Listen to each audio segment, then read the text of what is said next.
Hello, I'm the Oddnight Builder, and last time I worked a little bit on both layer 1 and 0. This time I'm going to make the tool holders for layer 0. I'm going to start with the legs that support layer 1, and I am also going to make the air hammer drawer and the drill drawer. Should be pretty interesting. I have some pretty good plans drawn up. So let's start, huh? Yes, I did give blood. We start off with the pieces that I scavenged from the last episode. I've cut it to match the corner. And I've already pre-drilled and selected my screws. They're the same 1.5 inches from before. I'm going to try to suppress this crack by pressing the edges together while putting this on. Won't be an easy task. I'm going to start by clamping it to the underside of the table. And this is where I start screwing up. Ba-dum-bump. Doesn't have to go all the way in, just has to stay.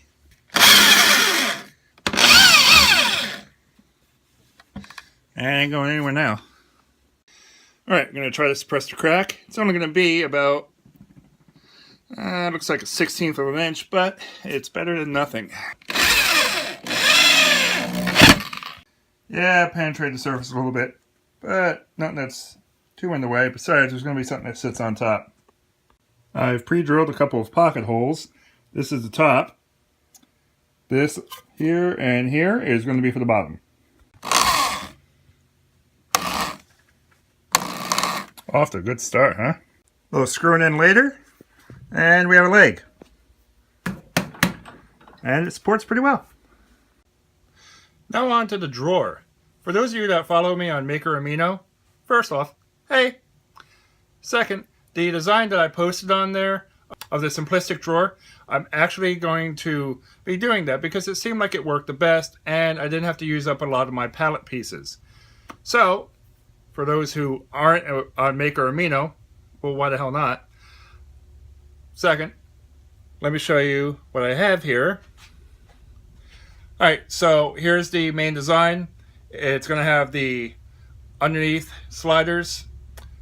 That's full extension sliders I had gotten for free. They're going to go on the bottom half and slide out. The drawer is basically going to support the larger guns to the left and the smaller ones to the right, going from largest to smallest, of course, because it's on an angle. And I'm going to try to lap the corners so it's not going to be so high, which means I'm going to do a little routing of all these corners. Sounds like it's going to be fun already for me. And let me just show you the gun selection here. So this is going to be the gun corner. I have the batteries for the drill drawer that's going to be up here. That will probably be this episode. Here is the Porter cable gun drawer, ranging from large framing nails all the way down to staples and roofing nails. Most of these were mine, and some of them were donated to me by my friend Chuck. Hey, Chuck. So anyway, the drawer is going to have the sliders here and here and pull out. The sliding is only going to be about 1 foot, but should be just enough for me to grab the guns and pull out. Alright, so I've got this all cut up the way I need. You'll notice there's no overlap. I'm actually going to be using biscuits at all these points. So I have my joiner prepped. I drew the lines for the center mark of where all these biscuits will go. And let's start that. So in case you're wondering how this works, what the joiner does is that it makes these little grooves, and you take the biscuits. This is a number 10 biscuit, and it slides in there like that. Now, you want to put this in just after you've laid the glue down in the slot as well, and then a little bit on the biscuit, and then put it together and apply pressure. Always do the biscuit last. Reason being is that this is specially formulated to expand in this joint here to make it a stronger bond. So remember, always do this last.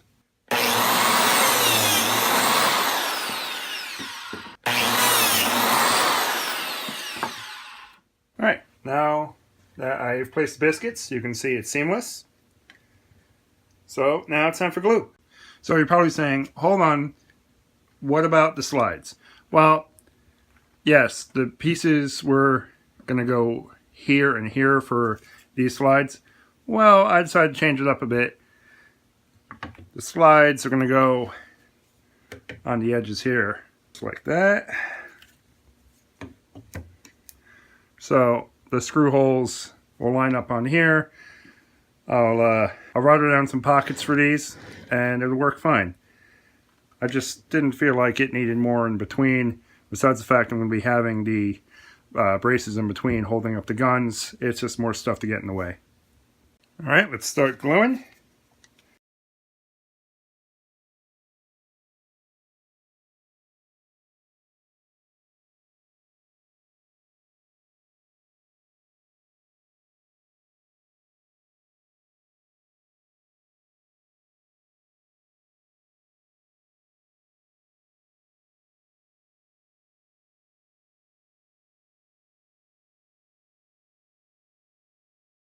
Alright, so it is solid as a rock. You can't even flex it. It's pretty good. And now, just a little light sanding. Some of the edges were a little warped, so just got to smooth it out so it doesn't interfere. This is the underside, so I don't want to scrape along the bottom of the layer 0.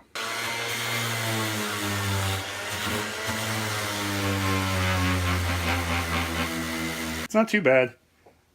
Really have no plans of staining this or anything, but you know, just for good measure, I'm going to sand off a lot of these burrs from the underside of the pallet wood, just to make it look nice. Now, I take my largest and my smallest nail guns, and I try to simulate where I need to cut this piece. So, what I'm going to do is probably stop right here, because I don't really need to go all the way to the bottom.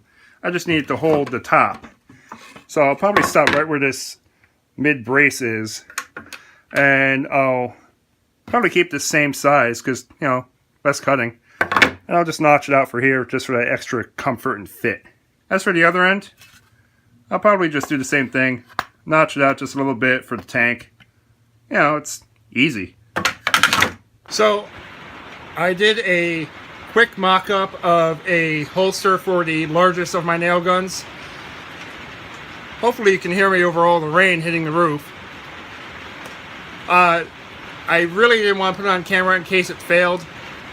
I did a lot of joining with 2 biscuits per side, and I did a lot of detail work to try to get a form-fitting holster for the gun itself. I'm going to leave it for tonight, seeing how it's almost 9 o'clock. And hopefully by tomorrow morning it should be dry and I can see how well it worked out. Now, only being supported by the bottom and 2 pieces flapping around like that, even if it is glued in, I still need the backer piece to make sure it stays sturdy and true.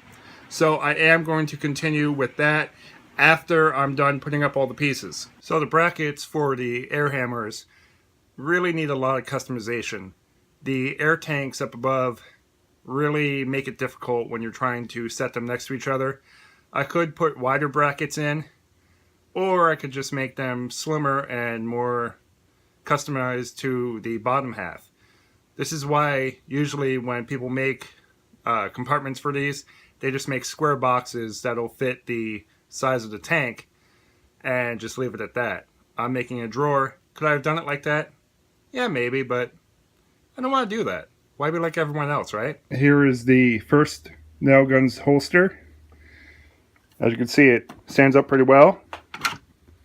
And it is totally customized for the bolts and everything else that support it. And it goes right in, nice and smooth. Now, here is where it gets a little tricky. So the smaller one, I have a little space here for the tank, but the next size over for the roofing gun, I don't know how to hold it because you got this middle brace just missing it, whereas all the other ones it works. So what I'm going to do is have a brace, cut a hole here, and have the air adapter fall right in here, and have it sit like that. Probably have a triangular piece come down, maybe on the back, but some kind of a brace just so it stands still. I'm also going to have a brace right here to hold on to this gun. This way it'll hold it in place and cradle it. Alright, so I've marked off where the nozzle comes down the center and a line of where it should be laying. So I've got my little Forstner bit here that pretty much matches the lines, and I'm going to match this line with this line right here, and I'm going to take a saw and right there, and it should hold it nice. Just FYI, a Forstner bit, when you're trying to do a hole through a piece of wood, it's really not the best one to use. You're probably better off using a paddle bit. The reason I use a Forstner bit, it was sitting right there on my drill press, and I wanted to do it. It was just happened to be the right size, so I figured why the heck not.